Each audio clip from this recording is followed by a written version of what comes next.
The plank minute always feels longer than a normal minute. And there's actually a reason for that. So I decided to test it. I did a 30-day plank challenge. I started at just 23 seconds, and by the end of the month I reached 247 seconds. But the surprising part wasn't what happened to my core. It was what happened inside my mind. Day 1 was simple. Forearms on the floor. Body straight. Neutral spine. Press the floor away. Brace the core. 23 seconds later, I collapsed.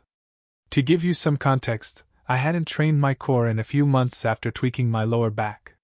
So I wasn't starting from zero, but I definitely wasn't strong either. Most beginners can usually hold a plank somewhere between 10 and 30 seconds. And honestly, most people don't even need to go beyond 2 minutes. So my goal was simple. Reach 2 minutes and see what actually changes in 30 days. I decided to plank every day at the same time, slowly increasing the duration and tracking everything. One thing became obvious immediately. Your form breaks before you notice it. On day 1 I set up a camera from the side. At 18 seconds, my hips started sagging and I didn't even realize it. So I made a few adjustments. I added a mirror, set a timer that beeped every 10 seconds to check my posture, and focused on 3 simple cues. Elbows under shoulders. Press the floor away. Keep a long neutral spine. Nothing complicated. But doing it every day at the same time turned out to be more important than I expected. Week 1 was a reality check. The first few days improved quickly. My time jumped from 23 seconds to 35 seconds. At that point I started thinking I'd reach 2 minutes within 2 weeks. Day 4 quickly humbled me. 45 seconds suddenly felt brutal. My body started shaking. My hips wanted to drop. And my shoulders slowly crept toward my ears. Then day 5 happened. I quit at 32 seconds. No injury. No excuse. I just stopped. That one stung. But on day 6 I pushed to 55 seconds. And something interesting happened. The last 15 seconds felt longer than the first 40 combined. When effort increases, your brain starts to slow down time. Those final seconds stretch forever.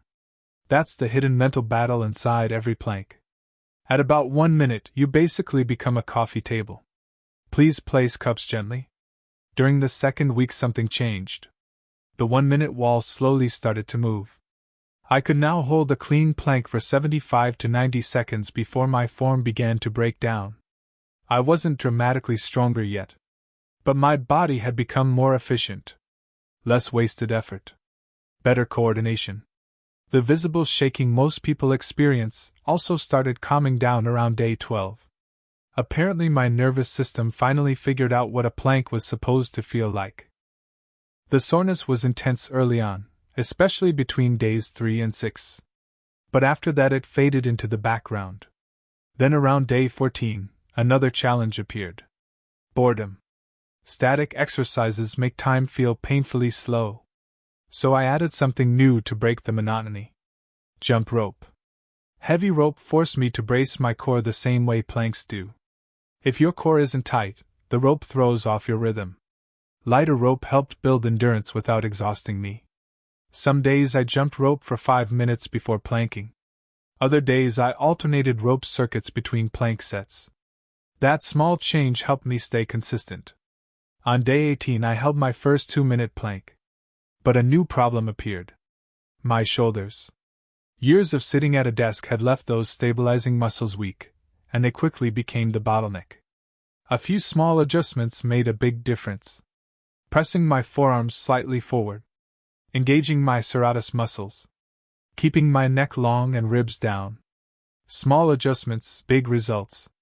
My hip flexors also became tight from sitting all day and holding the plank position. So I added a 30-second hip flexor stretch after every session. By day 21, holding past 2 minutes started feeling manageable. 2 minutes to 2 minutes 30 seconds became consistent. By the final week, my conditioning had improved across the board. Jump rope felt smoother. My breathing stayed calmer. Even my posture during daily life improved without thinking about it. Better core stability meant less energy wasted during movement. Everything felt more connected. Then came day 26. Physically, I was fine. Mentally, I was done. I felt bored, annoyed, and seriously tempted to skip the workout. This is exactly where most people quit. Right before the finish line. What helped me push through was a simple realization. You don't need motivation every day. You just need a plan you follow even when you don't feel like it. Day 27. 2 minutes 20 seconds. Didn't want to do it, but I did it anyway. Day 29. 2 minutes 35 seconds. Form solid. Mind finally quiet. Day 30. Final test. Same setup as day 1. Timer starts. 1 minute 30, shoulders steady. 2 minutes, breathing controlled. 2 minutes 30, my brain tells me to stop. But I hold the line. 2 minutes 47 seconds. My hips finally start to drop. And I stop. From 23 seconds to 247 seconds. More than 7 times longer than where I started. Out of curiosity, I tried a stability ball plank afterward. I lasted 2 seconds. That was humbling. Bracing my core became automatic. My posture improved without effort. Breathing during workouts felt smoother. And the biggest improvement was learning to stay calm when things get uncomfortable. But some things didn't change. My abs didn't suddenly appear. 30 days of planks and my stomach still looks like it enjoys weekends. There wasn't much muscle growth either. Whenever my form slipped, my lower back reminded me immediately. The real lesson is simple. Planks are not just a core exercise. They are a mental challenge disguised as a core drill. Most people don't quit because it burns. They quit because they get bored. Going forward, I'll keep planks 3 to 4 days a week and combine them with more dynamic exercises. That balance works much better. Now go train.